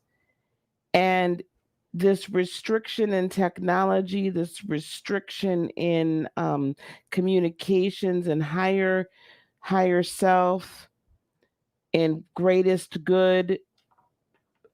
You got a lot going on here. We've got the sun at that point basically trining Pluto down here in Capricorn. The moon now, the Mars finally begins to trine Saturn. So now we've got a little bit of forward movement out of this like craziness. We've got some aggressive forward movement finally. Venus is still trining Jupiter. Venus is then going to be squaring the moon at first, but then we're going to get some relief as it begins to conjunct. And also, we've got some looser trine by degree. The sun, while it's still in Virgo, making up its mind which way it wants to go towards the highest good, we've got some beginnings of relief here. And then it is also definitely trining Pluto, and it'll be trining the moon as it goes through. What I see there is a bit of, again, this relief, this like, okay, we're taking it, we're getting it, we're gathering this up. Also, people's motivations and their moves, they're going to begin to make their moves. That's also during the Feast of Tabernacles, I believe. Is it Tabernacles is then? No. The Feast of Trumpets, Sukkot.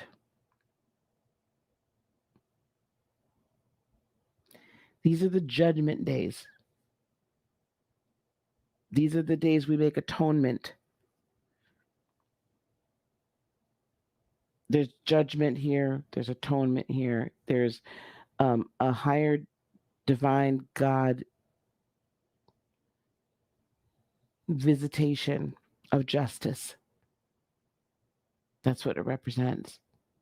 A heralding, a communication of what are the expectations and where things are going or to be set for the next year. The roosters come to roost. Again, read everything. Don't take it on the surface. And be sure you're choosing your divine freedom. Be sure you're choosing your divine freedom at all times. Mercury then comes back into play, trining Jupiter and starting to square Pluto there. Venus, what are you doing, Venus? Venus is squaring, and Scorpio is squaring Saturn. Interesting. In Aquarius.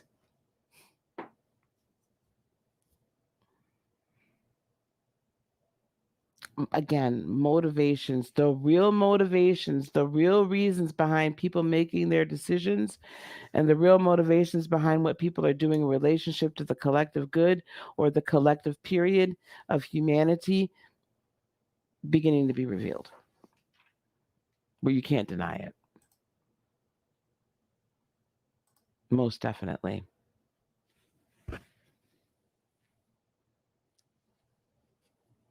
Oh, Temperance left. I'm so sorry. Sorry I didn't say goodbye.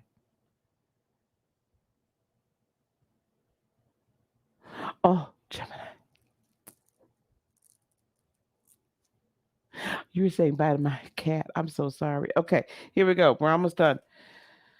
Jupiter Moon conjunction on the 17th. We only have a few more dates, three more dates here.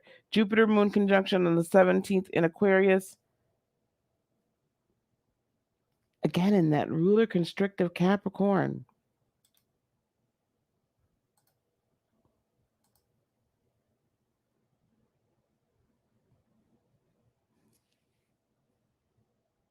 Let's look at this screen.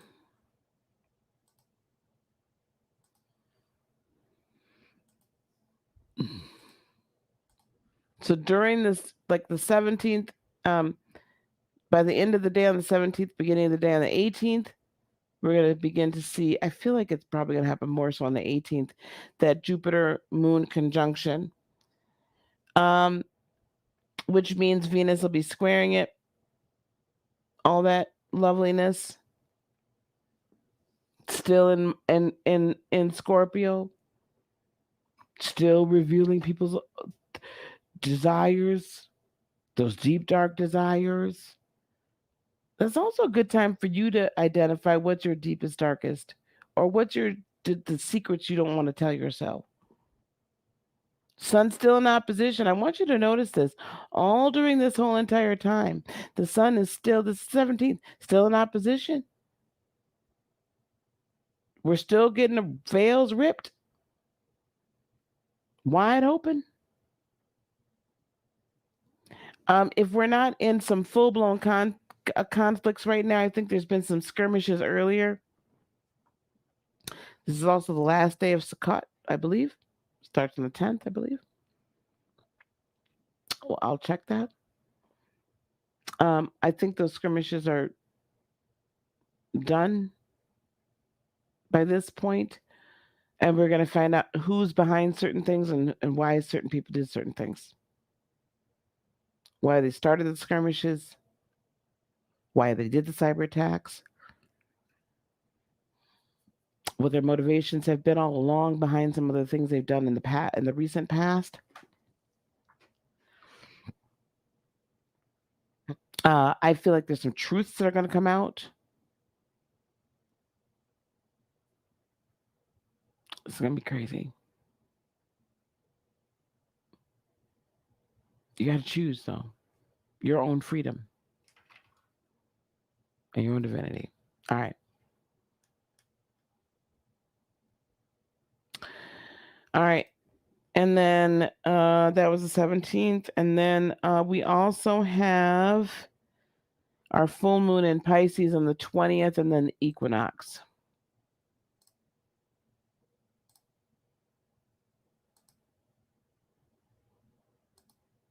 Let's look at the full moon chart first.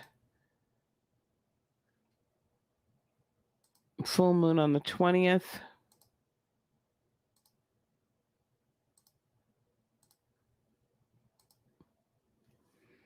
We're going to briefly look at that chart. I want you to notice something. The moon and Neptune are conjunct, and the sun is still in opposition to Neptune. The sun stays in opposition, ripping away the veil, burning it hot.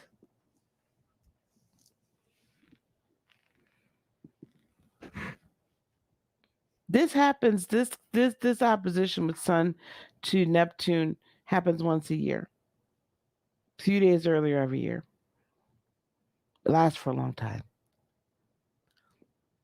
So all your feelings are going to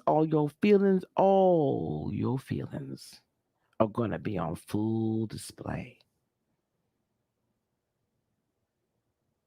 All your imaginations, your machinations, good, bad, or indifferent, on display. It's time to release time to release it. Time to release the good and time to get rid of the toxic. By this point, Venus is in full opposition to Uranus in retrograde. So people are going to lose some things that they truly love. I would look for some disruptions.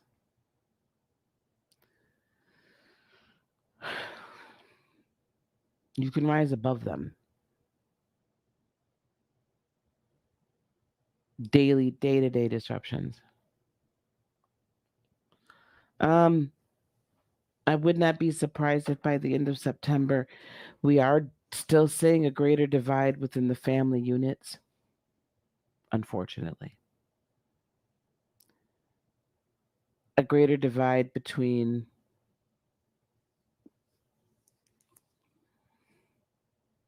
some people being vilified for making choices or not making choices. Jab or no jab. Face covering or no face covering. Things that really shouldn't matter.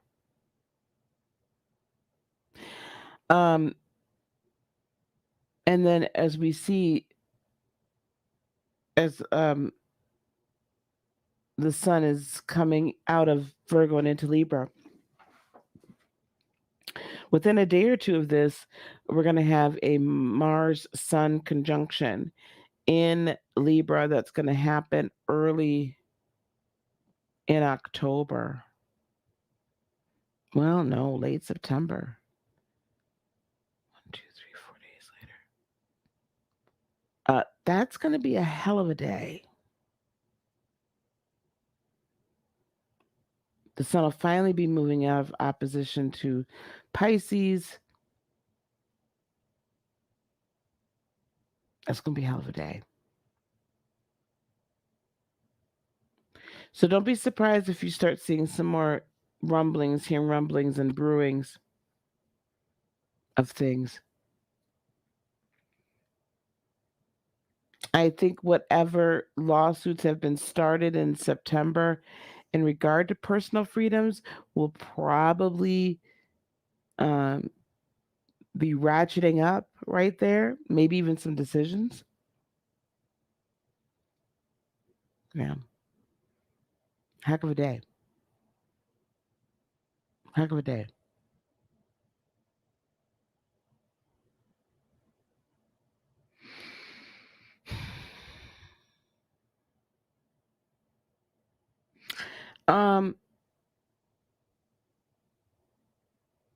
I want you also, though, throughout all of September, be willing to let some things go and reassess how near and dear and important they truly are to you.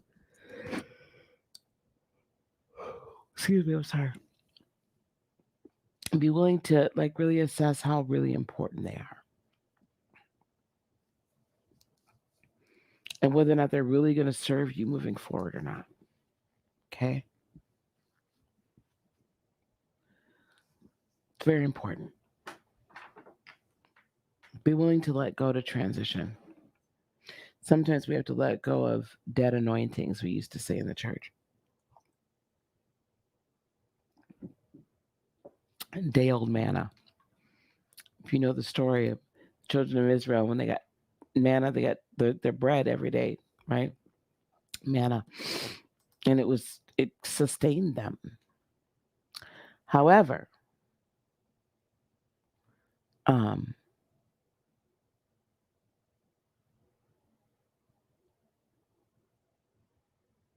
but the next day, if they didn't eat it that day, what they didn't eat went bad the next day. Give us this day our daily bread. You can't survive on old anointings. You can't go forward if you're holding on to old beliefs. And we're going to have to look at humanity through new eyes and have new compassion and live a new neutrality, raising our vibration, raising our frequency. We're going to have to because the future depends upon it. And the future depends upon each and every one of us choosing to be free and not live in fear, live in love. The 20th will be your birthday. Oh, Anna, I got to come down and celebrate for you. Wow, Temperance, I just saw your chat. I'm proud of you. I'm proud of you. You know, it's terrible.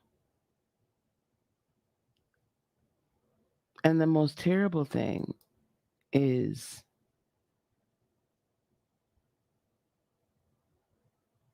that if they paid attention to what was really happening, they'd know that the jab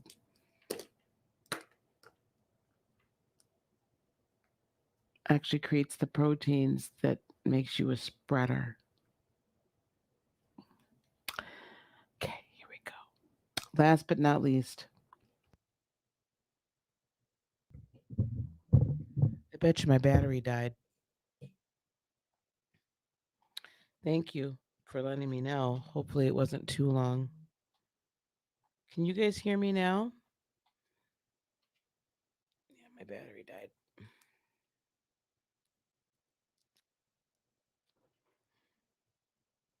I was afraid of that. I was afraid of that. Can you guys hear me now? Okay, good. Battery died. Not sure where we stopped, but um let's see here. What was I talking about? I was talking about the okay guys, I got it.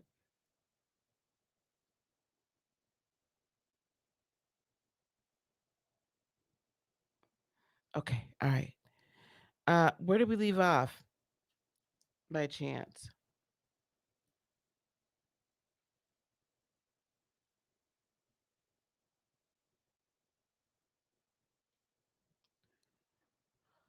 Thank you. Okay, let me go back here. Sorry, that threw me off.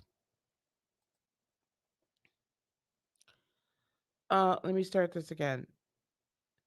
I see where this begins to gives us some relief as we move into the moon. I mean, the sun moves into Libra by the end of the equinox. However, it's getting so close to Libra that it's all also to a bit of a boiling point. But Mercury opposing the moon.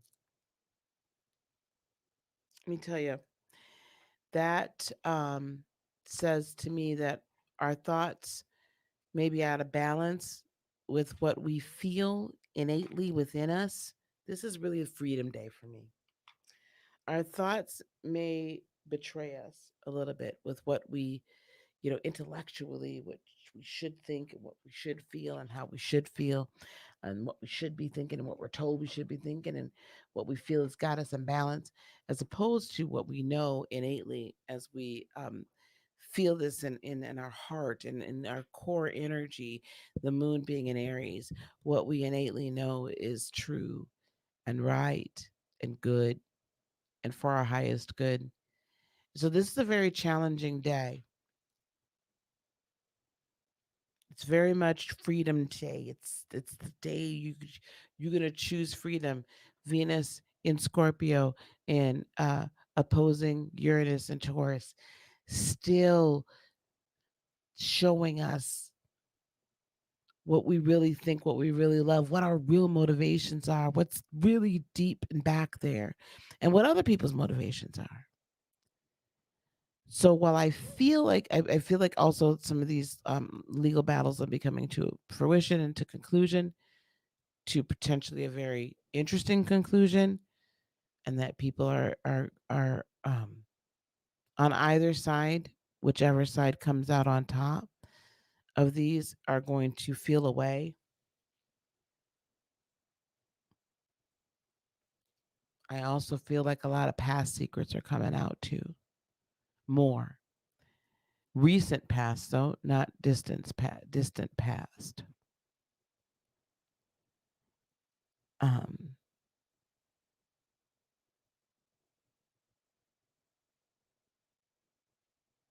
yeah, we'll probably go deeper into this later.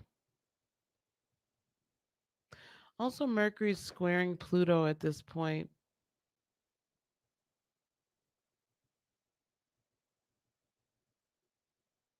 It might be kind of hard for you to hear from some people how you need to change and how you need to uh, transform. But it also could be that those stern warnings are finally taking heed, taking root, and that people are finally saying, I've got to do it now. I can't wait any longer. I gotta get this. I gotta make things make sense. And I have to face that reality. Interestingly enough, we almost have a T square almost. So we should be coming up actually to a nice little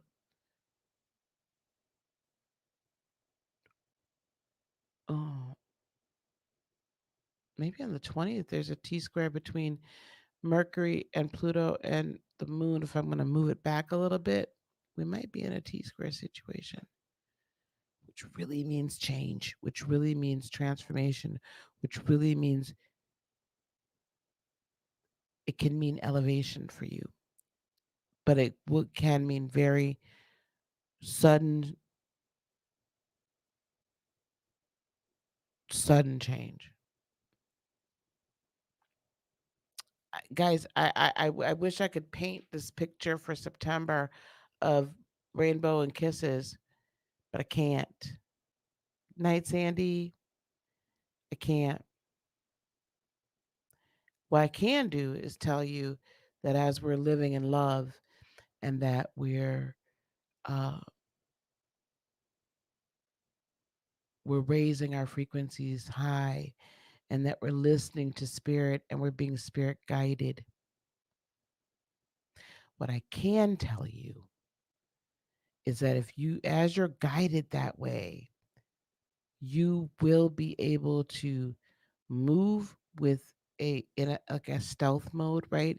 And you'll be able to choose to live in an alternative timeline where you're not as affected because you're listening and you're guided and you turn left when you're told to turn left and you turn right when you're supposed to turn right.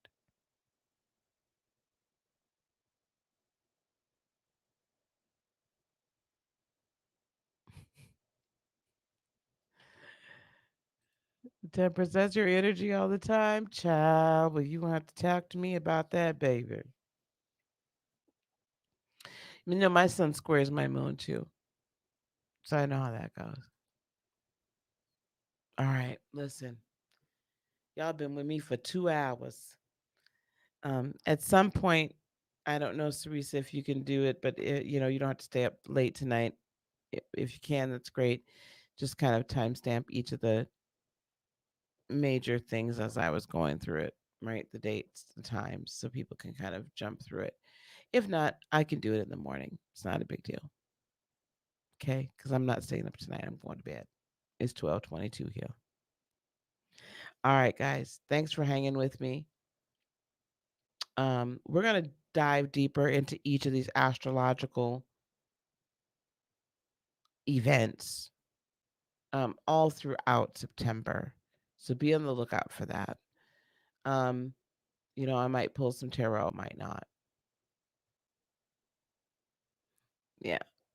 But we're gonna, we'll be together on Sunday and we'll be together. But we're gonna be talking. We'll talk about the new moon next. I have some extra time to talk about that, and I do want to talk about this bifurcation or this split, um, and what we can and can't, what we can do about it, right?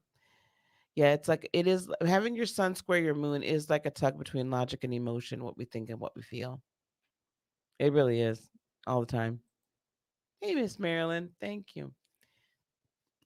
And guys, just so you know, don't forget it. Don't forget um that we have, oh my gosh, I'm so tired. Down below in the description box below is a link tree link to go and consider signing up for a free call with me to discuss the Practical Light Worker, the program we've got going, still going strong. And if you're ready to, I'm helping light workers to be able to quit their jobs when they're ready, and live in abundance and purpose to do this full time. So if you want to chat with myself or my team, just sign up for a 15-minute call below with the Linktree link. Also, you can go to my website, heartofinspiration.net. And right now, at this point, I'm only offering 2 services, individual services. That's Akashic and Galactic record reading and hour-long, intuitive work. Energy could be a tarot read, could be a Reiki session. We could do all of it, natal chart, da da da. Those are only 2 services I'm offering on an individual basis right now because we're really working with those that are in the program and that want certification after the program is over, but that really are ready to get into their purpose. So if you're ready to step into that entrepreneurial role and live in abundance as a result of doing your mission, and want some training for that and mentorship, go to the Linktree link down below and click on that, or go to heartofinspiration.net, click on Lightworker Academy, and then register for a call. Okay? All right. Peace, love, blessings, and joy be unto you today, tomorrow, and for all eternity. I love you guys so, so very much. You guys have a great night, and I can't wait to see you again. We'll be together again very soon. Okay? Namaste. Bye, guys.